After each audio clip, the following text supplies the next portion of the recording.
Welcome. This week we're going to do Parshas Shoftim.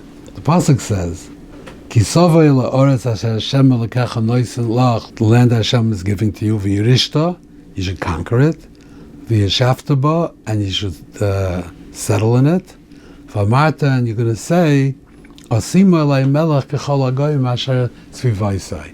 I want to appoint a melech, a king, just like all the nations around me. So the passuk says, "Soim tosem alecha melech asher yivchar Hashem elokecha boi." So there's a mitzvah of "Soim tosem alecha melech asher," Parshas, it's a mitzvah, asher yivchar Hashem elokecha boi. Now, in Sefer Shmuel, we see that after they came into Eretz Yisrael, they went through the whole Tkufas HaShoftim. The last Shofet was Shmuel, and during his time, the people came to him and they asked him for a king because they were having trouble with Nachash HaAmoni, who was very aggressive, very threatening, and they said, "Soim tosem aleinu melech," and they said, "Please appoint a king for us."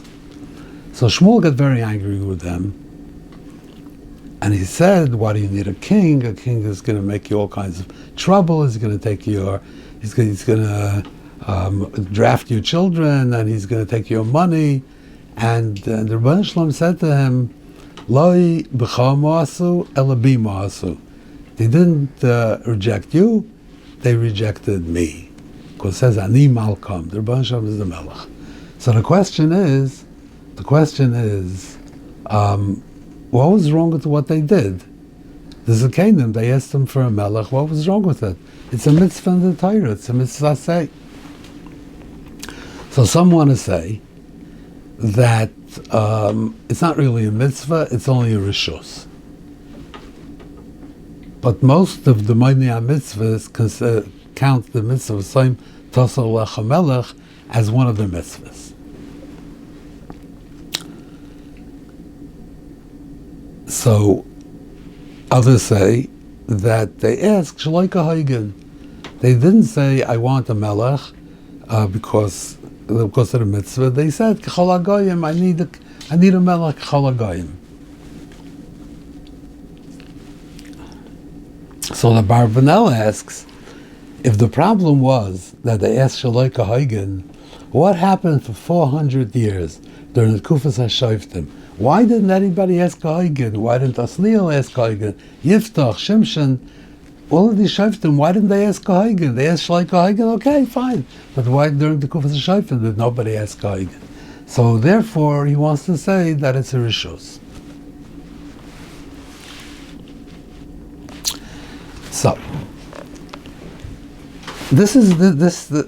this topic is very fundamental to understanding Sefer Shmuel, Sefer Malachim, to understand what went on in the Tkufas of Tanakh. What went on? So, the question is this. The first passuk says, "Kisovel oretz Hashem elokecha noisen lach, v'yirishta v'yishafta ba," and then Soim tosem alecha melech. So first you should conquer the land, and then you should settle it, and then you should appoint a king. Why is it in this order? If you're going mitzvah to appoint a king, so you might as well appoint a king right away. And when you come in to conquer the land, you should have a king. And when you want to settle it, then you should also have a king. Why first do you have to conquer it, and then settle it, and then you have a king? There's another question. What happened when they asked for a king? So Shmuel gave them Shaul. Shaul was the first king of Eretz Yisrael. But it says in the Torah, "La Yosef Shevet Yehuda." A melech has to be from Yehuda. Shaul was from Binyamin. So how could Shaul be the king? So you could say he was a temporary king. But the passuk says that after he lost his melucha, when he didn't listen to Hashem with Mechias Amalek, so he says, Shmuel told him, "Ato hechen Hashem es malchuscha la'olam." If your melucha could have gone on forever, la'olam, But since you lost it, so you lost the Melucha. So you see that he would be forever. So how could it be? What's with the Yosef Shevet Yehuda? So the Ralbag wants to say that La'olam doesn't mean La'olam, it means for a long time. You would have been the Melech for a long time. But the Parshas, the passuk means that it would have been forever. It would have been permanent. So how could that be? How could Shaul be the king if there's a din of Yosef Shevet Yehuda? So getting back to this question, why V'yirishta v'yishavta?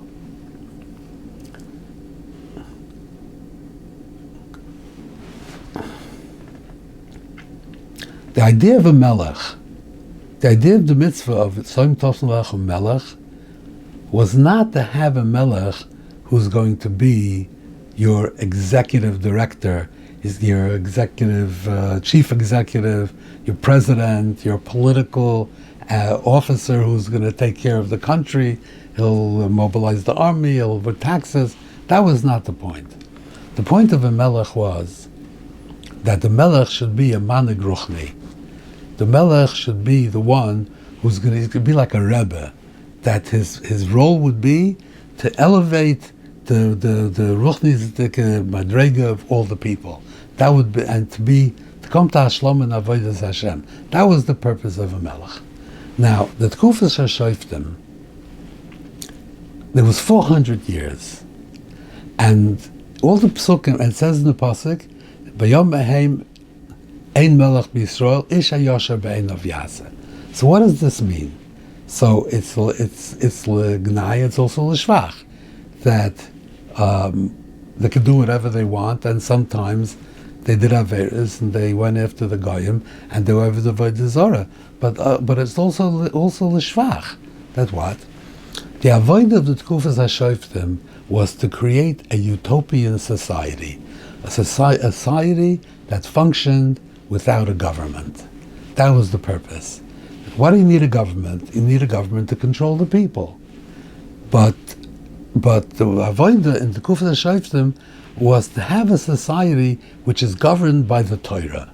That's it, the Torah. You have a question what to do, you have a bezdin. You need municipal services, you'll have Zayin Tuvei Yair. But you don't need a national government. You don't need it. What for?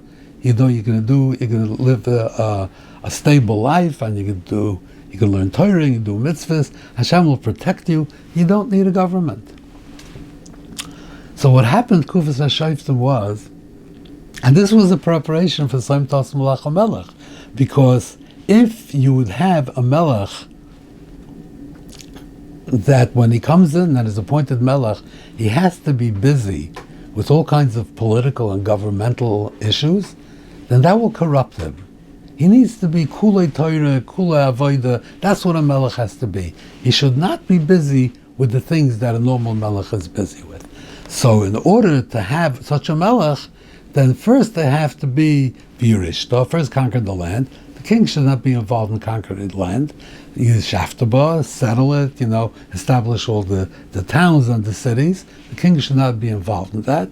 And then, after you do that, and you establish a utopian society that's able to function over a period of time, and it doesn't need a president, it doesn't need a chief executive, then is the time to bring in a melech. That was the idea. That was the mitzvah. That was how it's supposed to be. So in the Tkufas HaShoftim, most of in Sefer Shoftim, most of it is telling about what happened, that they followed these goyim and they did this avodah zarah, and then the Rebbeinu Shalom sent an enemy to attack them and to conquer them, and they did tshuva, and a shofet used to travel around, and he gave shmuzin and droshes, and he was ma'arid them to do tshuva, and once they did tshuva, they mobilized people from all the shvatim. They all came together like militias. They all came together, and they were able to chase out the enemy. And then the passuk says, "Arbaim shana shakta oretz." 40 years, everything was good. Those 40 years were the right idea. Those 40 years was Ein Melech B'Yisrael, Isha Yosher Bein of Yasa. Everybody did the right thing. Everybody lived like Erlich Eden. And that was very good. But it didn't last. Then they had another Yerida. They needed another Shofet. Then it says another place, Shmoinim Shana Shakta. So there were stretches during the Tkufas HaShoftim that they were able to accomplish this goal of creating a utopian society that is governed by the Torah and by the Rebbeinu Shalom. Ani Malkam. The Rebbeinu Shalom is the Melech. The people are controlled by the Torah. They don't need a government to control the people. But again, they failed. So what happened was that during the Kufas HaShoftim, everything was up and down. It was up and down. Some was good, then it was bad. Some was good, then it was bad. So this idea, this goal of achieving a utopian society, they never created a stable utopian society. A utopian society that could endure and it could last for 100 years and just be stable. Everything was very unstable. So therefore, it was not time to bring in a melech. It was premature. So they didn't. None of the shoftim appointed a melech. Hasniel, Yiftach, Shimshon, Shamgar, all the great shoftim. Nobody established a melech because the society was not ready for it. But when they had a problem with Nachash HaMoini, then they needed a melech kechal hagoyim. They needed a melech who's gonna. They were not able to handle this type of an avodah where they're gonna try and they're gonna be good and then they're gonna go down and then they're gonna end up being vulnerable to all their enemies. They wanted to have a melech who's gonna organize the country and organize an army and be able to defend themselves. This was not good. This was not good. This is what Shmuel got angry about. And this is what the Rebbeinu Shalom says, Lo b'chamasu, elo b'masu. So what did the Rebbeinu Shalom do? He said, okay, fine, you need to organize, you can't self-organize, you can't have anarchy, meaning, not chaos, anarchy. Anarchy means a society without a government. That's the chaos means chaotic. Anarchy means no government.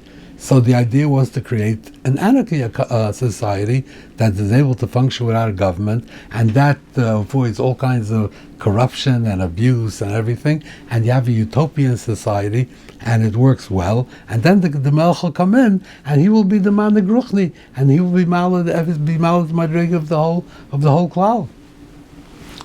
So what did the Rebbeinu Shalom do? He gave them Shaul. Now Shaul was not meant to be the man Gruchni. His appointment was not the fulfillment of the mitzvah of Soim Tassim Malach HaMelech. His appointment was to be the president. So therefore, since they couldn't handle it, so the Rebbeinu Shalom says, so let's have a dual melech. One melech will be in charge of all the departments of the government and all the agencies and the armies and the taxation. That's going to be one melech. This melech will be Shaul. When everything is stabilized under this melech, then we will bring in the melech who's going to be the man Gruchni. So Shaul Taki could have been La'ilam.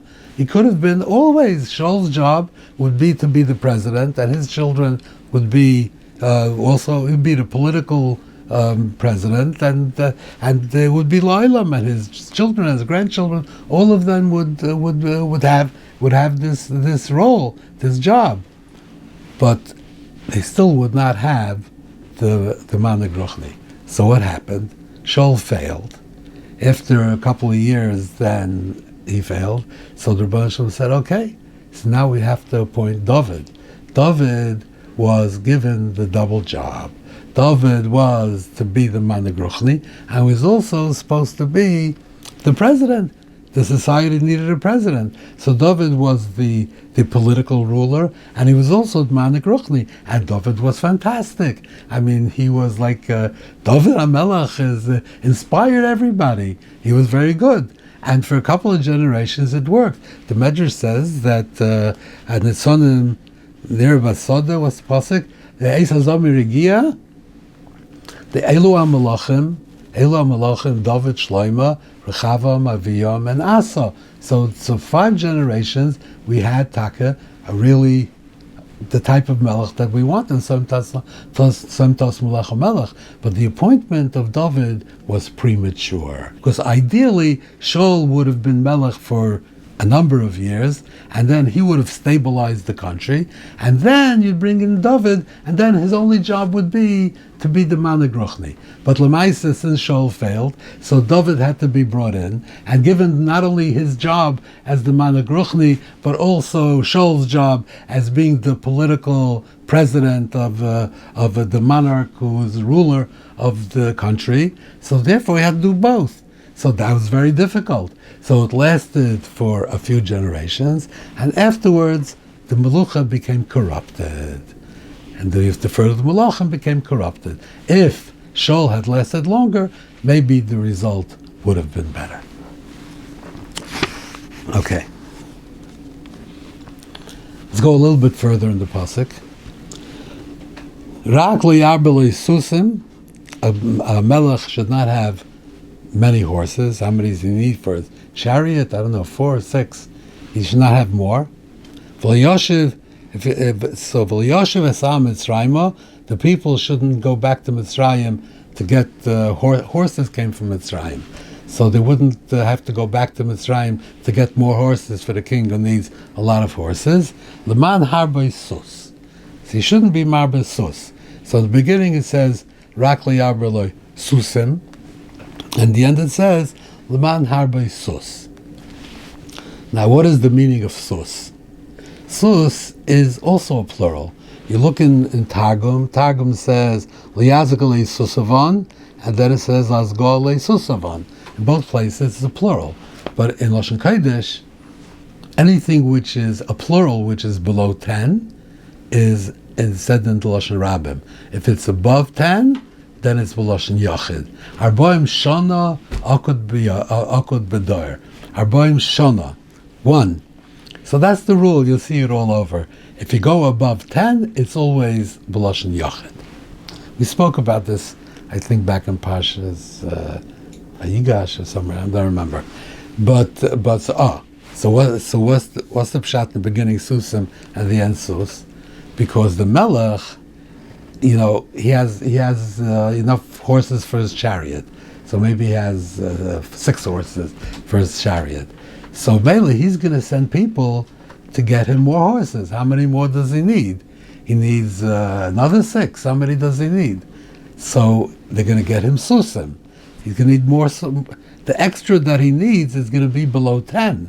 So li'arbelei susim, don't get more than the basic. And if you need more susim, then don't do that. Why? Because the people are going to go back to Mitzrayim, and they're going to see over there the markets of the susim, and they're going to end up buying many susim, and they're going to end up living there. So that's why. So it says that li'arbelei susim, because they're going to go there for a visit, and they'll get a few horses. It's not such a big thing. But the problem is that they're going to end up wanting to go into the sus business, and they're going to want to buy many susim, and then they're going to end up going back to Mitzrayim. So that's what it says, Leman harba sus. That people are going to go to be marba sus. Okay, now at the end of the Parsha,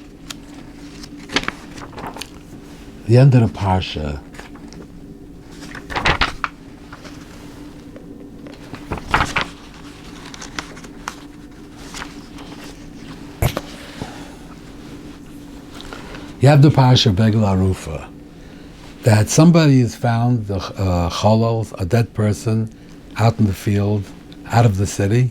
So they measure and they figure out which is the closest city, and the kingdom of that city have to bring an eglah arufah, and they say v'onu v'amru yodeinu lo yishavchu es adam hazeh v'neinu lo yiro. We're not responsible for this. So Rashi says, what does this mean? What do you mean? These are the zakanim of the bezdin. They were shofech damim. Why do they have to defend themselves and they're not shofech damim? Ella, lo yirayinu patranu. We didn't see him and send him away b'loy mezainis, without giving him food, or b'loy levaya, and without levaya. So So what's the pshat in this? Well, why is this called Shofchei Damim? Let's say they would have sent him off without food and without levaya. Why would they be called Shofchei Damim? So some want to say that if you would have fed him and you would have escorted him, then he would feel very good about himself and walk out and be self-confident, and therefore he would have been saved. But it's a little bit difficult because you have these rapacious highwaymen, and they see a person walking and they want to rob him and they want to take away his money, and he's walking proudly and confidently. They're not going to attack him. They have weapons, and maybe there's a number of them. Why are they going to run off? He has money. Why don't they go? So it's a little bit difficult. Okay. So, I want to bring your attention to a Gemara in Yuma, which is really a very difficult Gemara. Gemara says like this.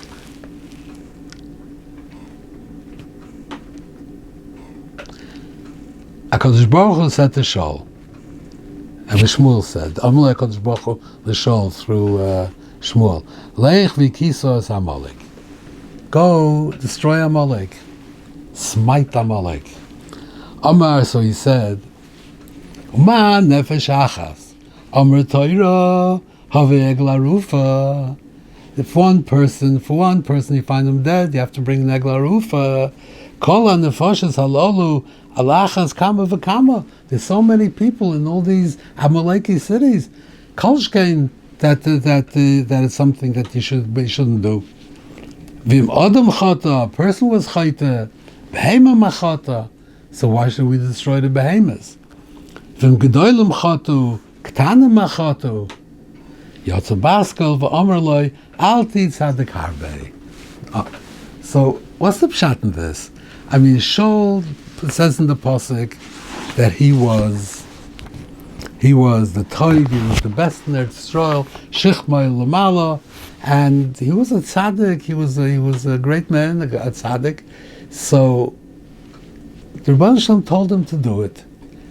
So why is he coming? And he said, why isn't he obeying? He's coming with a kal v'chomer from eglah arufah. Why do you bring kal v'chomer from eglah arufah? The Rebbeinu Shalom told you what to do. Why don't you do it?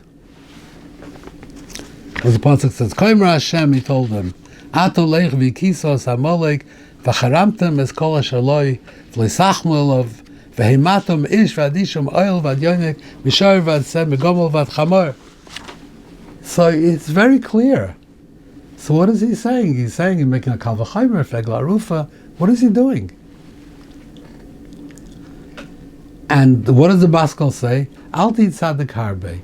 What did not titzadik harbe? Al ti'avarian. The Rebbeinu Shalom told you that you should do it, and you're being over the tzivui Hashem. Al titzadik harbe. And really, Shaul told them also such a lashon. Shmuel. You have to know what Shmuel means here. Vayom Shmuel haloim kotnat beinecha roiv shiftei Yisraelata. What is he saying? Kotnat beinecha. This is kotnat beinecha, that he's. What is he saying? What's the katnas here?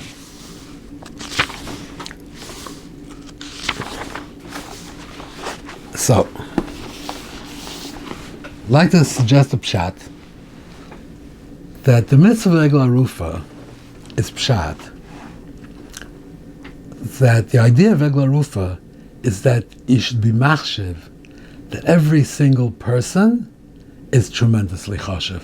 You have to care about every single person. You can't say, okay, there's somebody I don't know, what does that have to do with us? So you don't care about this person. You have to machshiv his existence, his being in the world. You're not machshiv it. So over here, you have a person that died. And you don't know who he is. So the Zakanim have to say that this person that's died, and apparently if he came from our city, he says, we didn't see him, and we didn't fail to feed him or to be malava him. If he would have been here, we would have done that. And if he wouldn't have done that, that's like shvichas domim. That means you don't count him. He doesn't mean anything. He's not important. No, If we would have been here, we would have done it, because every single person, no matter what, is very, very chashav.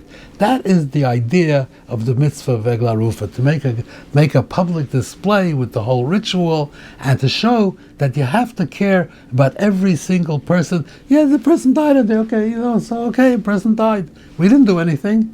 We didn't kill him. We don't know. He was on the road. There were robbers. They killed him. It's not terrible, but do you feel the tragedy of it? Do you feel how terrible it is that a person's life was lost?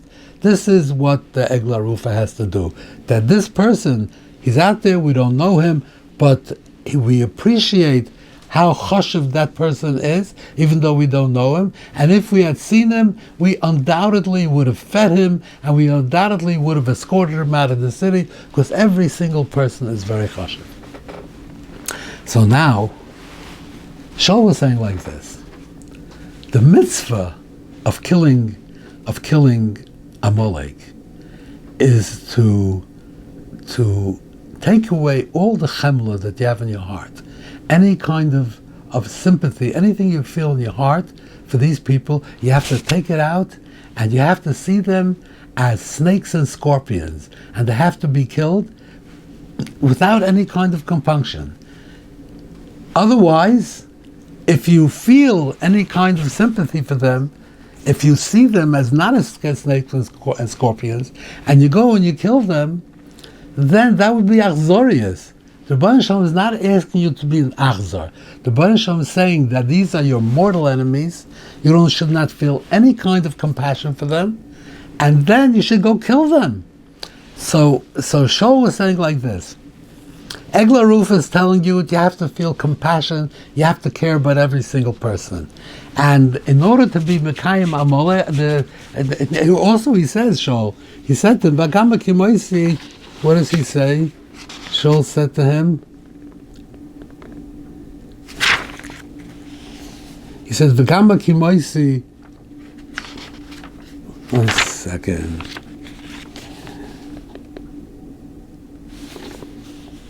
Okay, I don't see it right now. He said, Gama Kimoisi is Dvar Hashem. He said he was Mekayim Dvar Hashem. How was he Mekayim Dvar Hashem? He was not. No, the pshat is that he learned from eglah arufah that you have to care about every single person, and therefore he had to be oiker the chamla from his heart, the compassion from his heart, in order he should be able to Mekayim the mitzvah, that it should be done without arzorias. It should be done mitzvah, just l'shem mitzvah.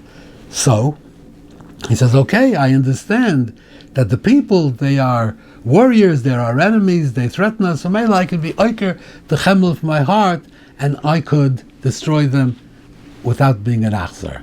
But the behemoths, what did they do? The people in those times, agrarian society, they really cared about the land. It says in Mitzrayim, the Adama, say that the land is going to be suffer, and the behemoths are going to suffer. They cared about them. So, and what did they do?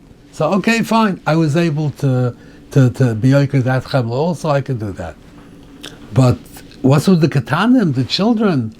What are the children? How can it be oiker for me, the chemla for the children? Okay, I can be oiker the chemla for the children. But when it came to Agag, Agag is a king, and people have a certain care about a king. Regicide is considered a tremendous avera, because you kill a king. How do you kill a king? You can't do such a thing. A person can't bring himself to do such a thing. There's a certain chamla that people have on a king. How could you kill a king? So that's something that he couldn't do. So he's saying that Taka had a mitzvah, but to be Mekayim the mitzvah, I had to not care about them. And the eglah arufah tells me that I have to care about every single person. So I have to be oiker that chemla for me in order to kill them. I did as much as I could. Akimoisi is Dvar Hashem. I did as much as I could. I would not be able to Mekayim the mitzvah shleimus if I still had chemla in my heart and I was an achzar. So this is what the Baskel said. Halti tzaddik harbe. Zainish, as the girl said, tzaddik. Don't worry about the little bit of chemla in your heart. Alti tzadik harbe. And that's what Shmuel told him. Halayim kotnat beinecha. If you think that you cannot be mekayim the mitzvah because when it comes to killing a king, you still have a little bit of chamla, you can't do it. Alti kotn beinecha. Roy shifte Yisrael. You are the king. You have a responsibility. So do it and don't worry about that little bit of chamla. Alti tzadik harbe. And you find also, I think, that when Shmuel killed, yes, it says like this. So then it says, bring me Agag. And he said, Vayomer Shmuel, and Shmuel said to Agag, Kasher shiklo noshem charbecha, kei tishkal minoshem mimecha, and Vayishasev Shmuel Agag, and he killed him. So why is he telling him this? Why is he telling Agag that kasher shiklo, that what you did, so that you're going to suffer the same fate? What does he have to give him a drasha for? You have Agag, you have a mitzvah to kill him, kill him. So it could be it's also the same minion, that Shmuel also felt that chemla, and to be oiked that chemla from his heart, he said, look what horrible things you did, what atrocities you did, and therefore this will be done to you, and you deserve it, and you don't deserve any compassion. And then he was able to kill him. Thank you very much, and I hope to see you again next week.